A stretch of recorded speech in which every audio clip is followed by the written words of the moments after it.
Actually, it's a very general preparatory meeting because there were cases reported in three states like Maharashtra, Karnataka, and these places. So we in fact as a matter of precaution and a preparedness, we had a meeting of the medical expert committee, which we have constituted in 2020 to especially to get a proper technical advice and how actually we need to proceed about various measures. So we had a good meeting. In fact, most of the public health experts were also present there.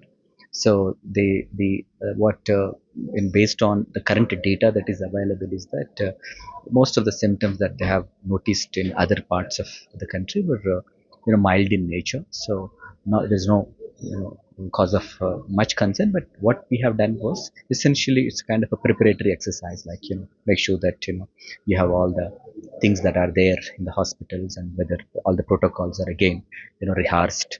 So that's a kind of an activity that we have done, and we have actually asking all the hospitals and everybody to also to identify any fever-like cases, like any fever cases, also test them for the COVID to see that whether there are any, COVID presence is there. But as on date, we have done about 124 tests, but no COVID case, has been detected here. So nothing to be worried. If anything is a kind of surgery case, we are prepared, sir. Yeah, we are all prepared because that's the kind of a health system that we have built, during the last 5-6 years. So we have a good capacity.